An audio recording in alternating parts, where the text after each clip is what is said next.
The butter sat on the mercantile counter, a perfect pound wrapped in clean muslin, cool to the touch in the sweltering August air. It was the color of pale gold, of early morning sunlight through a dusty window, and it held its shape with a firm, placid dignity. Around it, the talk of Jericho springs eddied and swirled. Men who had spent their lives judging livestock by the breadth of a flank or the gallons in a pail leaned in, squinting, as if the butter itself held a secret they had missed. Women, their faces tight with worry over the cost of shipped-in lard, touched the package with a single, reverent finger. It was just butter, and yet it was not. It was the only real butter left in the county, and it came from the one cow everyone had agreed was worth less than the rope used to lead her. It came from Elspeth. 6 months earlier, in the chill of a late February auction, Elspeth stood alone at the back of the crowd. The wind found the thin spots in her coat, a constant reminder of the arithmetic of her life. So much warmth needed, so few dollars to buy it. She was 26, a widow of 2 years, with a deed to 40 acres of scorned land her husband had bought in a fit of optimism before the fever took him. The land was mostly rock and scrub, with a creek that ran thin even in a wet year. The town saw her as a temporary fixture, a sad story that would eventually end with her selling for a pittance and moving on. The auctioneer was working his way through the last of the livestock, the culls and the strays. "All right, folks, what we have here is, well, she's a cow," he said, earning a ripple of laughter. The animal in the ring was a sorry sight. She was a Guernsey, maybe, but of a washed-out, dusty dun color. One of her horns was broken off halfway down, giving her a permanently quizzical look. She was old, her hips sharp beneath her hide, and she stood with a placid indifference that the crowd took for stupidity. "What might bid for this magnificent specimen?" A man called out, $10 for the hide. More laughter. Silas Croft, who owned the largest herd in the valley and the mercantile where all debts were settled, watched with a look of detached amusement.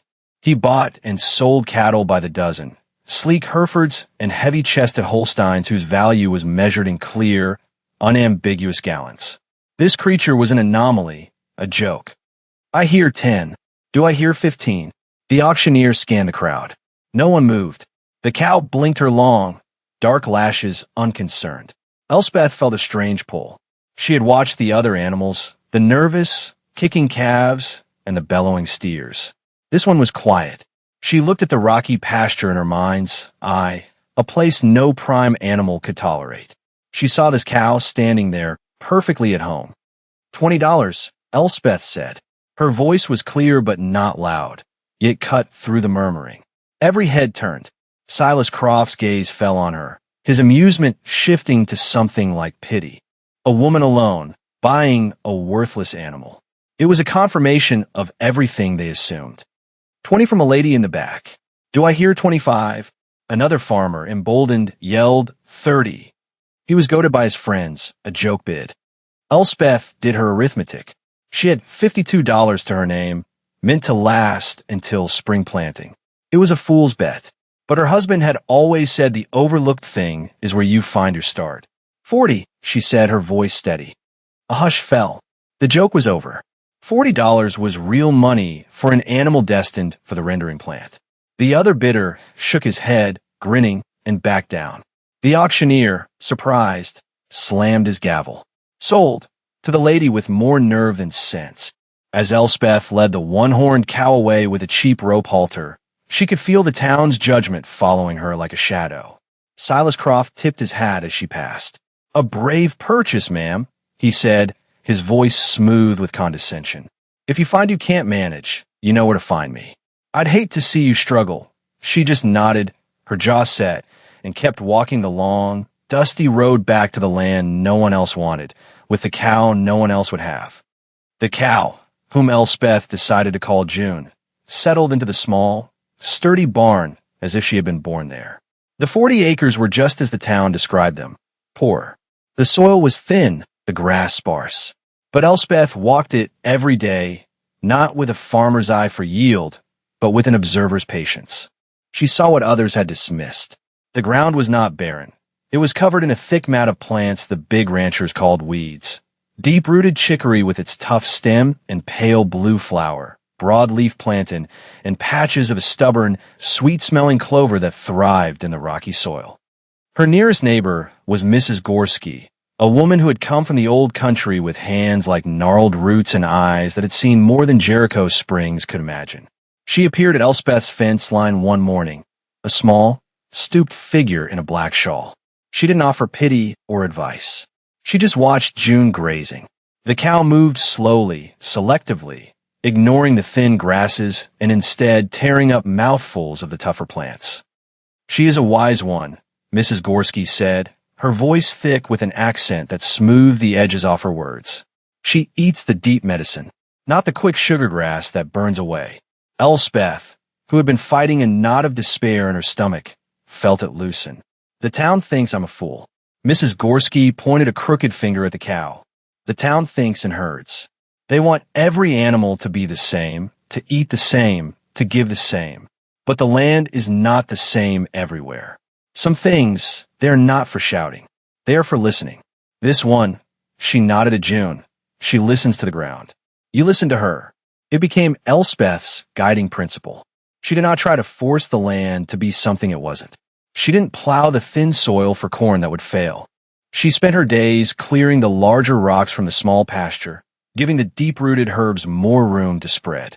She hauled water from the creek, her hands growing rough and calloused. And she listened. She learned the cow's rhythms, the quiet contentment in her sighs, the way she sought out the afternoon shade of the one stunted oak on the property. She began the milking. The first few days confirmed the town's verdict. The quantity was laughable. A typical dairy cow gave gallons. June gave quarts, barely enough for a single household. Elspeth felt a familiar, cold dread. The $40 felt like an anchor pulling her down. She had made a terrible public mistake. She dutifully strained the milk into glass jars and set them in the cool darkness of her small root cellar. Her shoulders slumped with the weight of her failure. She did the arithmetic of her folly in the dark. $40 for 3 quarts of milk a day. She would be ruined by summer. She did not despair, however.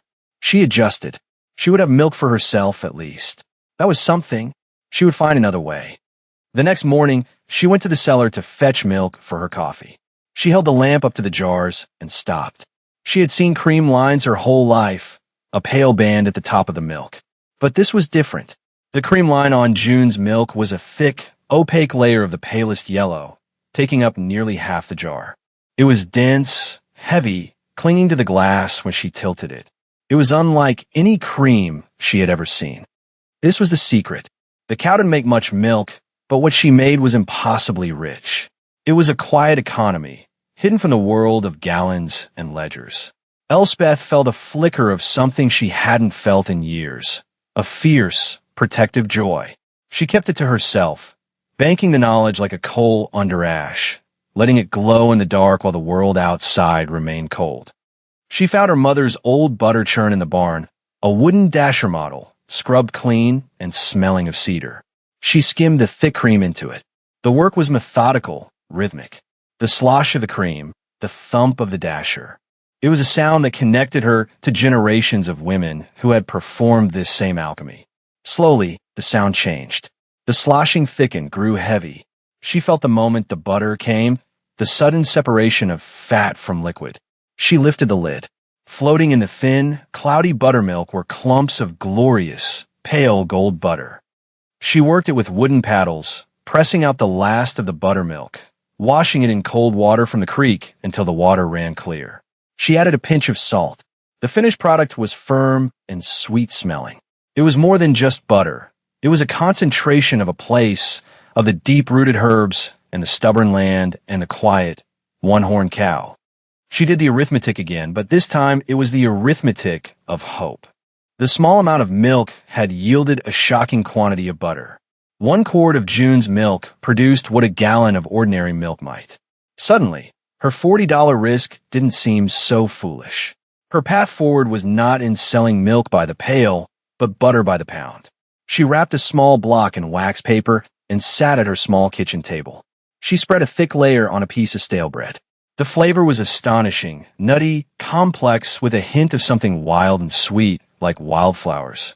It was the taste of the land nobody wanted. It was the taste of survival. Her first challenge was money. Hope didn't pay for lamp oil or salt. She needed to turn the butter into coin, but the thought of facing the town, of taking her product to Silas Croft's mercantile, filled her with a familiar dread. The memory of their laughter was still sharp, so she started smaller. She would make only what she could carry, and she would find a different kind of customer. A boy started appearing at the edge of her property. His name was Leo, a thin, quiet child of about 10, with watchful eyes and clothes that were clean but patched. He was one of those town kids who existed at the margins, never quite part of the loud, boisterous groups. He didn't come amok. He came to watch the cow. He would sit on the stone fence for an hour at a time, silent, just observing June as she grazed. One afternoon, Elspeth was weeding the small garden she'd managed to coax from the better soil near the house. Leo was there, on his usual perch. "She has a name," Elspeth said, not looking up from her work. The boy startled. "Mom." "The cow. Her name is June." Leo considered this. "She looks like a June," he said softly. "She's calm." Elspeth finally looked at him. She saw a loneliness that mirrored her own. On an impulse, she wiped her hands on her apron. "Are you hungry?" He just shrugged, but his eyes fixed on the house. She went inside and came back with 2 thick slices of bread, each slathered with her new butter. She handed one to him. He took it with a hesitant reverence. He sniffed it first, then took a small bite. His eyes went wide. He didn't say a word, just took another, bigger bite, chewing slowly, as if trying to memorize the taste. It was the first time anyone besides herself had tasted it. His silent, profound appreciation was more validating than a sack of gold coins. He started coming by every day after that. He never asked for much, but he found ways to make himself useful. He would haul buckets of water from the creek, his thin arms straining. He would help her muck out the small barn. He called the cow Junebug because, he explained, for such a big animal, she moved with a surprising gentleness, never stepping on a stray chick or knocking over a pail. In return for his help, Elspeth always had a piece of bread and butter for him, and sometimes a glass of the fresh, rich buttermilk. A silent, unspoken partnership formed between the woman, the boy, and the cow, an odd little family on the forgotten edge of town. He was her first believer. It was Leo who gave her the courage to take the next step. "This is better than the store-bought butter," he said one day, his mouth full. "It's better than anything." She knew she couldn't hide forever. The $52 had dwindled to 10. She wrapped 5 one-pound blocks in clean muslin, then in wax paper, tying each with twine. She walked into Jericho Springs, her basket heavy with her hopes. She bypassed the imposing facade of Croft's Mercantile, with its barrels of flour and bolts of cloth, the hub of the town's economy and its judgment. Her destination was smaller, humbler. Henderson's Bakery, a narrow building at the end of the street that always smelled of yeast and cinnamon. Mr. Henderson was a baker, which meant he was a pragmatist. His world revolved around tangible things: the heft of flour, the heat of the oven, the precise chemical reaction of yeast. He was a stern, flour-dusted man with forearms like logs, and he did not suffer fools. When Elspeth entered, he gave her a cursory glance. "I have butter to sell," she said, her voice betraying none of the tremor she felt inside. He grunted, not looking up from the dough he was kneading. "Got a supplier, miss. From Croft's Dairy." "Good enough. I think mine is better," she said simply. That made him stop. He wiped his hands on his apron and turned to face her, his expression a mixture of irritation and curiosity. He knew who she was. Everyone knew about the woman with the Joe cow. "That's so? From that one-horn charity case you bought? What's it make, a cup a day?" Elspeth didn't flinch. She met his skeptical gaze and unwrapped one of the pounds of butter. The pale gold block sat on the counter, cool and perfect. She hadn't brought a cracker, but Mr. Henderson, without a word, broke off a piece of a fresh, warm loaf. He scraped a small amount of butter onto it and popped it into his mouth. The change was immediate and profound.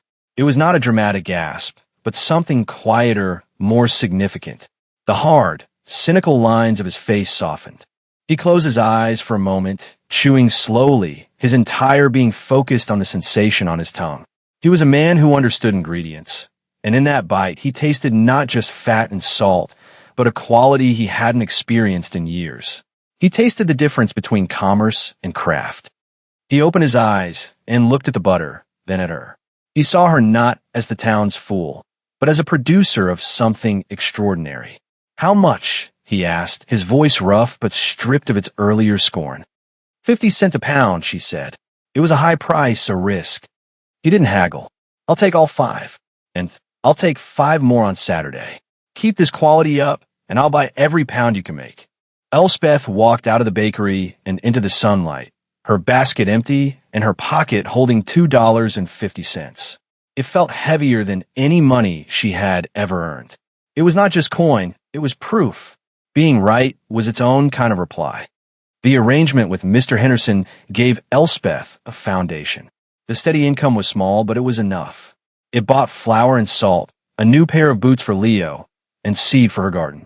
It silenced the gnawing anxiety of the arithmetic of survival. More importantly, it created a quiet ripple. Henderson's bread and pastries, already the best in town, took on a new richness. People noticed. They would bite into a biscuit and pause, asking, "Henderson, what's different?" "This is the best I've ever had." He would just smile. Good ingredients.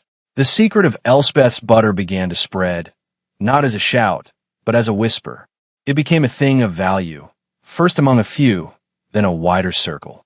The women who bought Henderson's bread began to talk. The butter from the strange cow on the poor land was impossibly the finest they had ever tasted. The narrative of Elspeth's folly began to fray at the edges. Silas Croft heard the whispers. He was a man who dealt in volume, in quantity, and the idea that a single, worthless cow could produce anything of note was an affront to his entire worldview. Value, to him, was a number in a ledger, the sum of a herd, the weight of a grain shipment. He couldn't reconcile the town's growing murmurings with the pathetic animal he'd seen at the auction. He saw Elspeth in town one supply day. She was no longer the haunted, solitary figure from the auction. There was a new stillness about her, a quiet confidence in the way she stood. She was talking to Leo, who was helping her load a sack of flour into her small cart. Croft approached them, his smile as smooth and false as a counterfeit coin. "Miss Elspeth," he began, tipping his hat. "Good to see you looking so well. That little farm of yours must be agreeing with you." "It is, Mr. Croft," she replied, her tone even. "Listen," he said, lowering his voice into a conspiratorial, benevolent tone. "I've been thinking about you out there, a young woman alone. It's a hard life. I feel partly responsible, letting you buy that animal. Tell you what, I'll take her off your hands. I'll give you $60 for her, a $20 profit for your trouble. It'd be a kindness, really, get you a bit of cash to see you through till you sell the place." He expected gratitude, perhaps a tearful acceptance of his generous offer to rescue her from her own foolishness. He did not expect her calm, level gaze. "She's not for sale, Mr. Croft." His smile tightened. The refusal puzzled and annoyed him. He couldn't comprehend it. It was bad business. "Ma'am, be sensible. She's a cull cow. What possible value could she have to you?" "She has her value," Elspeth said, turning back to her cart. The conversation was over. Croft was left standing there, a flicker of real anger in his eyes. It wasn't about the cow, not really. It was about the disruption of the known order. He was the one who determined value in Jericho Springs. For this woman, this nobody with her patch of weeds and her joke of a cow, to possess something valuable that he couldn't measure or control was an insult. He watched her walk away, and for the first time, he saw her not as an object of pity, but as a problem. The seasons turned. Spring's tender green gave way to the deep, heavy foliage of early summer, and then the rain stopped. At first, its absence was a relief, a string of perfect, sun-drenched days. But the days stretched into a week, then two. The sky remained a hard, brilliant, merciless blue. The dust on the road puffed up in thicker clouds. The creek on Elspeth's property, always modest, shrank until it was just a dark, damp ribbon of mud with a few isolated pools. Mrs. Gorski would stand at her fence line in the evenings, her face turned to the west, sniffing the air. No rain in it, she would say, her voice grim. The sky is too clean. By July, the word drought was on everyone's lips. It was a hot, dry rasp of a word. The lush, green pastures of the valley, the pride of ranchers like Silas Croft, began to scorch. The quick-growing grasses that fattened their herds turned a sickly yellow, then a brittle, lifeless brown. The earth cracked open in patterns like broken pottery. The big herds began to suffer. The cows grew thin, their ribs showing. Their milk production, the lifeblood of the valley's economy, slowed to a trickle. The milk that was produced was thin and bluish, lacking richness. Panic began to set in, a low hum of anxiety beneath the town's daily business. Silas Croft, his face a permanent scowl, was forced to spend a fortune having feed shipped in by rail, but it wasn't the same. His prize Holsteins, bred for abundant grass and water, languished in the oppressive heat. But on Elspeth's 40 acres, a small miracle was taking place. The weeds that June favored, the chicory and plantain and deep-rooted clover, were built for hardship. Their roots reached far down into the earth, drawing on moisture the shallow-rooted pasture grasses could no longer find. While the rest of the valley burned, Elspeth's small pasture remained a patchwork of stubborn, dusty green. June was untroubled. She browsed contentedly on the tough, resilient plants, sought her shade under the oak, and drank from the deepest pool that remained in the creek bed. And her milk, to Elspeth's profound relief, remained the same. The volume did not drop. The cream line was just as thick, just as yellow. The drought that was devastating the valley's conventional wisdom was proving the truth of Mrs. Gorski's. The land knew what was needed. June, by listening to the land, was thriving. The contrast was so stark it felt like a judgment. Elspeth's one scorned cow, on the land no one wanted, was weathering the crisis better than Silas Croft's entire prize-winning herd. By August, the drought was no longer a crisis. It was a catastrophe. The creek beds were bone dry. The sound of lowing, hungry cattle was a constant, mournful backdrop to the shimmering heat. In town, the consequences were plain. Croft's mercantile had little local produce to sell. The price of shipped-in feed and flour was ruinous. The quality of what little dairy was available had collapsed entirely. The local butter was greasy and pale, with a sour, desperate taste. Except for one. Elspeth's butter, once a whispered secret, was now a legend. Henderson's bakery was an oasis. He had a secure supply of the only good butter left, and his products were a source of comfort in a town gripped by fear. Demand for the butter itself exploded. The whispers became outright pleas. People who had laughed at the auction now appeared at Elspeth's gate, their faces etched with a mixture of embarrassment and desperate need. Mrs. Gable, from 2 farms over, came first. Her husband had been one of the loudest scoffers. "Miss Elspeth," she began, twisting her apron in her hands, I hear you have butter for sale." Elspeth looked at the woman's tired, worried face. She could have named any price. She could have gouged her, taken revenge for the months of mockery. The temptation was there, a bitter little seed. But then she looked past the woman toward the brown, dead fields of the valley, and she thought of the quiet dignity of her cow. Greed was a kind of panic. She had come this far through patience. "The price is 50 cents a pound," she said, her voice steady. "Same as it is from Mr. Henderson." The woman's relief was so profound, it was almost painful to watch. "Oh, thank you, miss. Bless you." Word of her fairness spread faster than fire. She was not exploiting their misfortune. She was simply providing. A line began to form at her gate in the mornings, a queue of her former mockers, now waiting patiently, respectfully, for their pound of pale gold butter. She and Leo worked from before dawn until after dusk, churning, paddling, wrapping. Leo, once the marginal town boy, was now a figure of importance, gravely counting out change and handing over the precious parcels. Elspeth's quiet vindication was not in their shame, but in their need, and in her ability to meet it with a steady, generous hand. The arithmetic had changed. She was no longer counting her own survival, but the sustenance of a community. Silas Croft watched the daily pilgrimage to Elspeth's farm with a fury that was eating him alive. It was an intolerable, public humiliation. His herd was failing. His reputation as the valley's preeminent cattleman was in tatters, and the woman he had pitted was now the most vital producer in the county.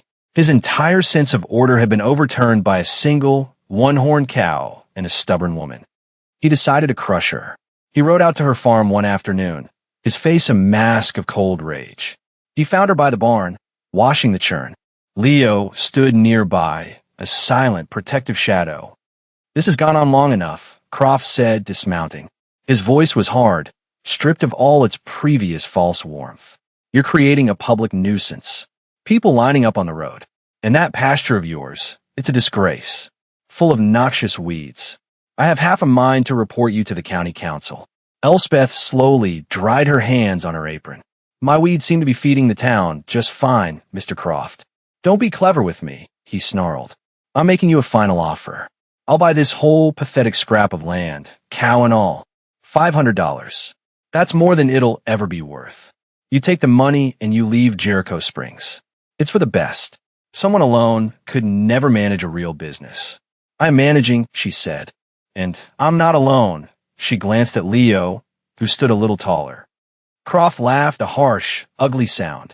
"With a boy? That's your plan?" His desperation was making him reckless. "You're a fool.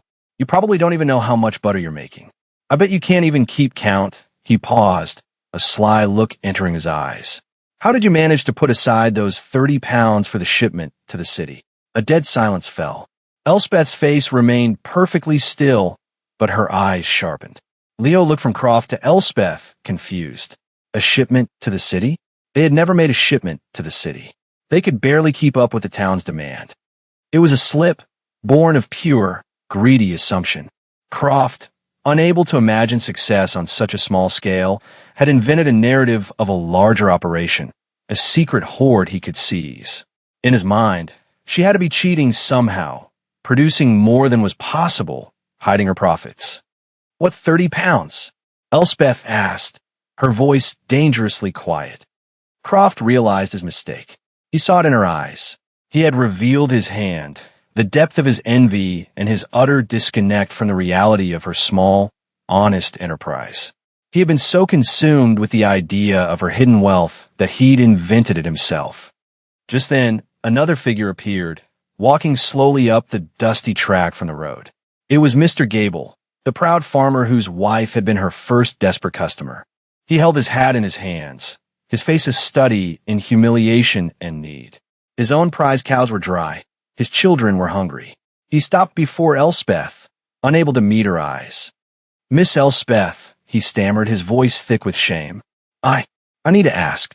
I know the price is fair, but I'm wiped out. I can't pay. I just need 1 pound for my family. I'll work it off. I'll mend your fences, Here was the true test. In front of her antagonist, in front of the town's silent witness, was a man who represented all the scorn she had endured. She held all the power. She could have enjoyed his humiliation, demanded payment, and been entirely within her rights. Instead, she turned away from Croft, her back to his sputtering rage, and walked into the cool of the cellar. She came back with 2 one-pound blocks of butter. She pressed them into Mr. Gable's hands. "There is no debt," she said, her voice clear enough for Croft and God and everyone to hear. "Neighbors help neighbors. Go feed your children." Mr. Gable looked at the butter, then at her, his eyes filling with tears. He could only nod, his gratitude too profound for words. He turned and walked away, a man who had been offered grace when he expected judgment. The act was a quiet thunderclap. It exposed Croft's greed for the hollow, selfish thing it was, and cemented Elspeth's victory not as one of profit, but of character. Silas Croft mounted his horse, his face ashen, and rode away without another word, defeated not by a clever retort, but by a simple, profound act of generosity. The rains returned in September, a soft, steady soaking that smelled of life and forgiveness. The valley slowly began to heal, the brown hills blushing with a faint, hopeful green. The drought was over, but the memory of it and the lessons it had taught remained.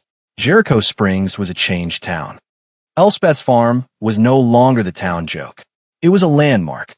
Her butter was no longer a curiosity, but the standard by which all others were judged. When the other farms were covered, their butter never tasted quite the same to the people who had lined up at her gate. They had tasted the difference, and they remembered. She never had to seek customers again. They sought her. She did not expand in the way Silas Croft would have. She never bought a huge herd or 100 acres. She bought 2 more cows, both of them culls, both of them placid observers who knew how to listen to the land. She and Leo ran the small dairy together, a model of quiet, sustainable prosperity. Leo, who had started as a silent boy on a fence rail, was now a young man who understood the alchemy of cream and the arithmetic of kindness. He was her partner, her apprentice, and her family. Silas Croft's power in the valley was diminished. His humiliation had been too public. He had been shown to be a man who, in a crisis, would hoard and threaten while a woman he'd scorned chose to share and sustain. His ledgers were still full, but his authority had been hollowed out. A thing is only worth what others believe it is, and the town no longer believed in his brand of value. One cool autumn evening, Elspeth stood with Mrs. Gorski at the fence line, watching June and the other 2 cows graze in the dusk. The air was rich with the smell of damp earth and curing herbs. "The land is happy," Mrs. Gorski observed. Elspeth nodded, her hands resting on the worn wood of the fence. She thought of the journey from the auction, the weight of the town's scorn, the quiet joy of that first perfect churn, the fear of the drought, and the final, sweet vindication. She had been right to listen. "Some things are not for shouting," Mrs. Gorski said, repeating the wisdom she had offered months before. "They are for listening." The land knew what was needed. Elspeth agreed, her voice full of a calm, earned certainty. She went inside as the last light faded, leaving the women to their conversation. In the warm lamplight of her kitchen, she began to work the churn. The rhythmic, steady thump of the dasher was no longer a sound of desperate labor, but a song of abundance. It was the sound of a promise kept, the heartbeat of a life built not on what the world valued, but on the hidden, resilient worth of the thing that had been rejected. The pale gold butter she lifted from the churn was more than food. It was proof that the deepest value often lies in the overlooked, and that the greatest strength is found in the patience to listen to the quiet truths the world has forgotten how to hear.